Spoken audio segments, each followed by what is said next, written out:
Now the next question that we are going to deal is related to center sponsored scheme. Center sponsored scheme से related एक question है. The question talks about discuss the impact of centrally sponsored scheme on the governance of Uttar Pradesh.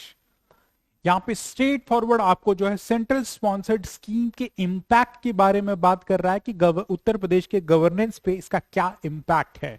Uttar Pradesh में सुशासन पर केंद्र प्रायोजित योजनाओं के प्रभाव पर चर्चा करें. हिंदी में टॉक्स अबाउट उत्तर प्रदेश में सुशासन पर केंद्र प्रायोजित योजनाओं के प्रभाव पर चर्चा करें. 8 मार्कर क्वेश्चन ये भी है. 125 वर्ड में आपको जो है इसको रिप्रेजेंट करना है. नाउ इस क्वेश्चन को डायरेक्टली एड्रेस करने से पहले सबसे पहले तो आपको ये आइडिया होना चाहिए कि सेंट्रल स्पॉन्सर्ड स्कीम्स क्या होती हैं. केंद्र द्वारा प्रायोजित जो योजनाएं हैं वो क्या होती हैं. यू नीड टू अंडरस्टैंड इनकी फाइनेंसिंग कैसे होती है. नाउ ऐसे नो कि इंडिया एक फेडरल कंट्री है. फेडरल कंट्री में there is a centre, there is a state, right. Centre और स्टेट आपस में कोऑर्डिनेट करते हैं. कॉन्स्टिट्यूशन में सेंट्रल यूनियन लिस्ट में अराउंड 97 आइटम्स मेंशन किए गए जहां पे सेंटर आप जो है लेजिस्लेट करता है. एंड स्टेट के लिए जो है स्टेट लिस्ट में मैटर्स दिए गए हैं जिसमें स्टेट जो है उस पर अपना फंक्शन करता है. उस पर लॉज रूल्स एंड रेगुलेशन जो भी बनाने हो तो स्टेट का डिस्क्रिप्शन होता है. लेकिन in certain matters there needs to be a coordination की जरूरत होती है जहां पे सेंटर और स्टेट आपस में कोऑर्डिनेट करे ताकि स्कीम्स का जो है इफेक्टिवली इंप्लीमेंटेशन हो. तो कुछ ऐसे रोल्स जहां पे सेंटर जो है स्कीम्स को फ्रेम करता है, उनको certain part of the money जो है फाइनेंस करता है और उसकी इंप्लीमेंटेशन की रिस्पॉन्सिबिलिटी जो है स्टेट के पास होती है. क्योंकि इंडिया में ऐसे नो कि 28 स्टेट है. हर एक स्टेट की अपनी नीड है, अपनी इकोलॉजी, अपने सर्कमस्टांसेस है, अपने चैलेंजेस और बेनिफिट्स हैं. तो स्टेट को ये डिस्क्रिप्शन दिया जाता है कि स्टेट इन स्कीम्स का इंप्लीमेंटेशन करेगी. तो उसी बिहाफ पे ये सेंट्रल स्पॉन्सर्ड स्कीम्स हैं जहां पे लार्जली जो है इन स्कीम्स को जो है सेंट्रल गवर्नमेंट फ्रेम करती है. Central government in central sponsored schemes को जो है फ्रेम करती है और उनकी जो फाइनेंसिंग है इन सेंट्रल स्पॉन्सर्ड स्कीम्स की, उसमें जो है सेंटर और स्टेट आपस में जो है शेयर करते हैं fund. Just for normal state 60% of the fund is being given by the central government as well as 40% of the fund is being provided by the state government. यहीं अगर हम स्टेट स्पेशल कैटेगरी स्टेट या हिली states की बात करें तो 90% of the fund जो है सेंट्रल गवर्नमेंट देती है और 10% ऑफ द फंड जो ये स्टेट्स हैं वो इन स्कीम्स के लिए प्रोवाइड करते हैं. इन स्कीम्स का कोर पर्पज होता है इंडिया में वेलफेयर के जो मेजर्स हैं उनको इंप्लीमेंट करना और इन स्कीम्स के थ्रू अपने गवर्नेंस को जो एक्सरसाइज करना.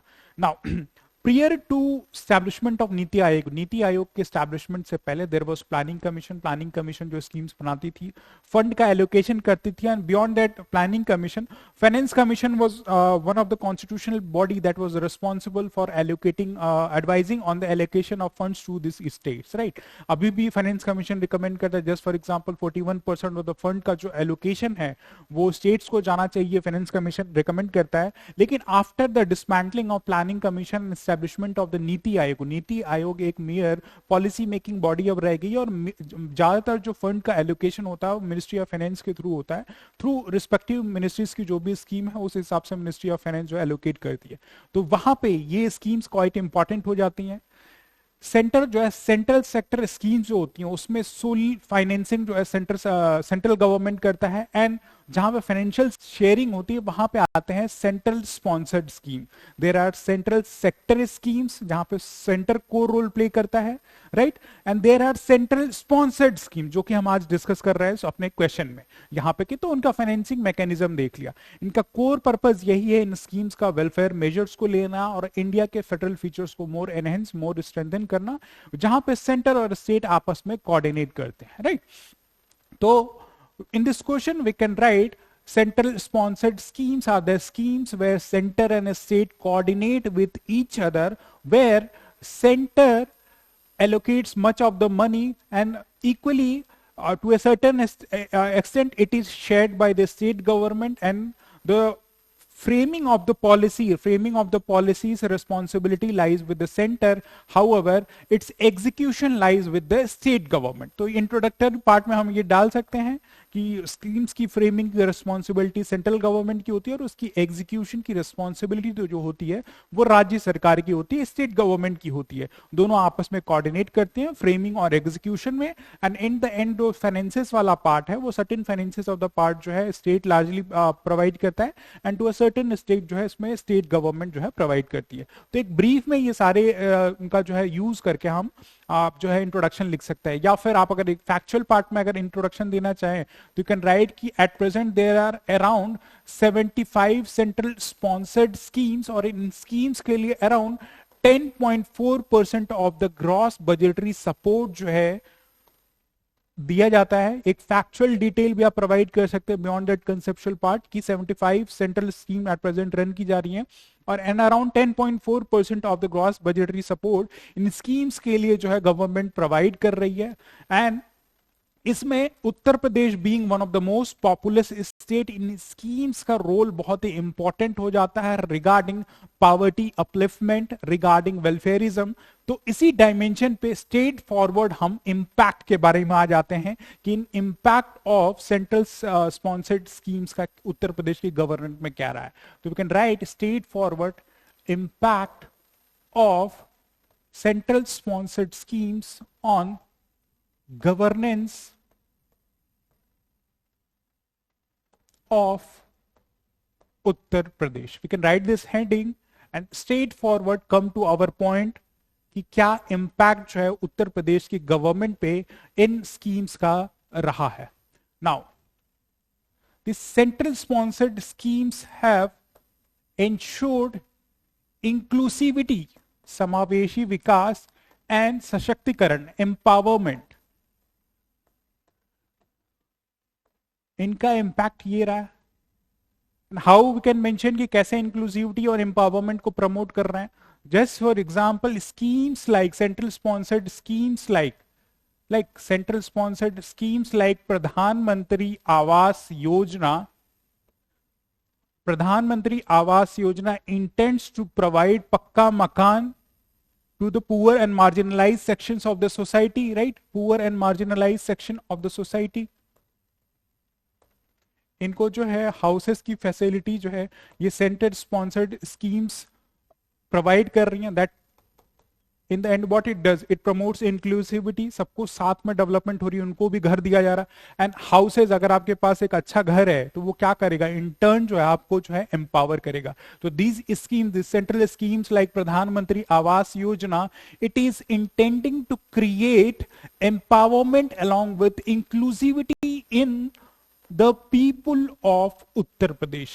Beyond that, this central sponsored schemes have greatly helped in increasing or supplementing the health indicators of the people of Uttar Pradesh. Health indicator कैसे सेंट्रल स्पॉन्सर्ड स्कीम्स हेल्प कर रही हैं। जस्ट फॉर एग्जांपल प्रधानमंत्री जन आरोग्य योजना, और for that matter Ayushman Bharat scheme, Ayushman Bharat scheme. Schemes like this are trying to provide health support for secondary and tertiary health sector में जो भी diseases हैं, जो भी प्रॉब्लम्स हैं, उनको एड्रेस करने के लिए these schemes are working for the people of Uttar Pradesh। so central sponsored schemes like प्रधानमंत्री जन आरोग्य योजना या आयुष्मान भारत, ये सारी स्कीम्स जो है हेल्थ इंडिकेटर को इंप्रूव करने में हेल्प कर रही है। एंड सब्सिक्वेंट कुछ और पॉइंट्स हम मेंशन कर सकते हैं। जस्ट फॉर एग्जांपल एजुकेशन के सेक्टर में we can write scheme, central sponsored schemes like Sarva Shiksha Abhiyan, mid day meal scheme, Eklavya model residential schools, right. ऐसे जो स्कीम्स हैं, Sarva Shiksha Abhiyan, mid day meal scheme, Eklavya model residential. Sarva Shiksha Abhiyan से क्या बेनिफिट पहुंचा है, जो ग्रॉस एनरोलमेंट रेशियो है in primary education around 100%, nearing to around 100%। Mid day meal schemes have ensured जो डेली अटेंडेंस है वो स्कूल में वो कहीं ना कहीं इंप्रूव हुई है, और न्यूट्रिशनल इनटेक जो है स्टूडेंट्स का, बच्चों का, वो इंप्रूव हुआ है, right. Because this mid day meal scheme जो है, यहाँ पे जो डाइटरी फूड जो इनटेक बनाया गया, वहाँ प्रोटीन कार्ब इन पे स्पेसिफिक एम्फेसिस दिया गया है। तो न्यूट्रिशनल इनटेक जो है इम्प्रूव है। इन टर्न वो क्या कर रहे हैं, जो माल नरिशमेंट जैसा इशू है वो एड्रेस कर रही है ये स्कीम जो है।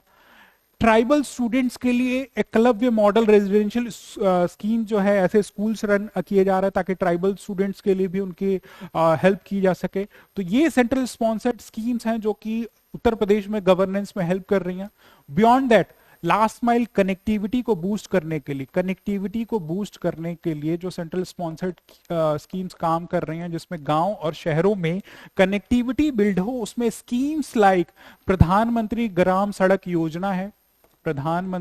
सड़क योजना है, राइट। कनेक्टिविटी को बूस्ट करनी है, रोड्स का कंस्ट्रक्शन हो रहा है, राइट। ये सेंट्रल स्पॉन्सर्ड स्कीम उसमें हेल्प कर रही है। बियॉन्ड दैट, एम्प्लॉयमेंट जनरेशन के इशू पे भी these central sponsored schemes are quite beneficial. For example, in rural areas schemes like मनरेगा, right, schemes like central sponsored like schemes like मनरेगा, along with that schemes like national rural livelihood mission, right, national rural livelihood mission, or for that matter of a recently launched PM Vishwakarma scheme.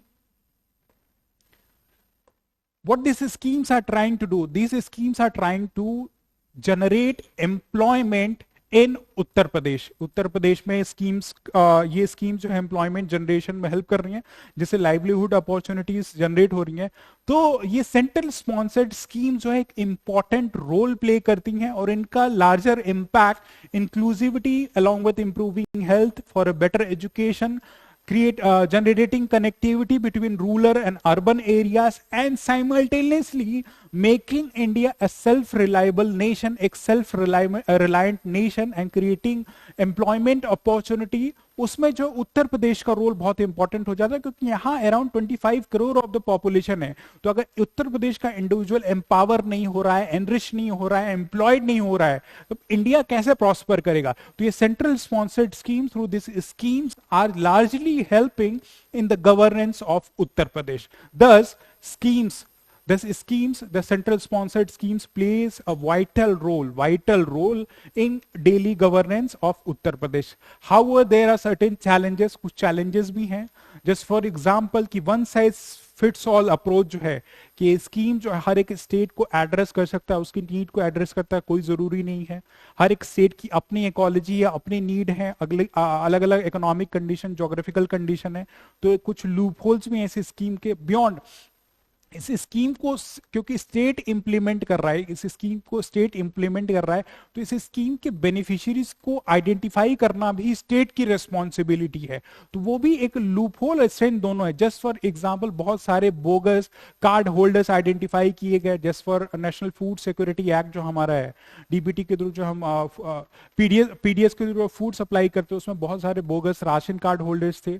Beyond PM किसान योजना के through जो किसानों को 6,000 रुपए की किस्त दी जानी थी 2-2 हजार के इंस्टॉलमेंट्स में, उसमें जो फार्मर्स आइडेंटिफाई किए वो जेन्युइन फार्मर्स नहीं थे। एब्सेंटी लैंडलॉर्डिज्म का कंसेप्ट था, जो एक्चुअली फार्मिंग कर रहे थे, जो गरीब थे, उनको पैसा न मिलके जो रिच एंड प्रॉस्परस फार्मर, उनके अकाउंट में पैसा गया। तो कुछ लूप होल्स भी हैं सेंट्रल स्पॉन्सर्ड स्कीम्स की, उनको एड्रेस करते हुए in conclusion part we need to write, although central sponsored schemes have enhanced the governments of Uttar Pradesh, however with more proactive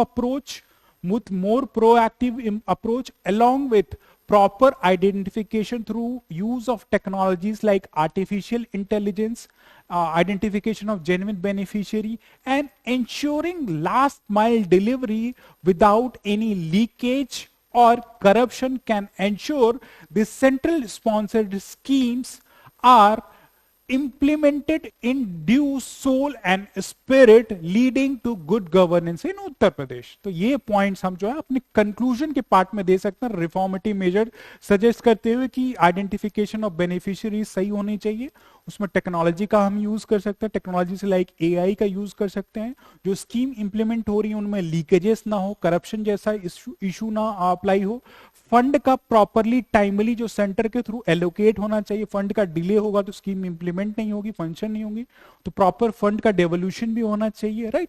तो ये रिफॉर्मेटिव मेजर्स हमने प्रॉब्लम्स को आइडेंटिफाई करते हुए अपने कंक्लूजन पार्ट में जो है मेंशन कर सकते हैं। तो with this points we can suitably address this question, जिसमें हम सारे फैक्चुअल पार्ट को हमने through schemes, examples, along with the budgetary provision और factual part, ये सारी चीजें जो मेंशन की हैं, आई होप कि 125 वर्ड्स में इनको यूज करके, इनका मिनिमल जो भी प्रॉपर बैलेंस यूज करके आप इस आंसर को सूटेबली जो है अपने मॉडल आंसर में रिप्रेजेंट कर सकते हैं। Now proceeding to our next question.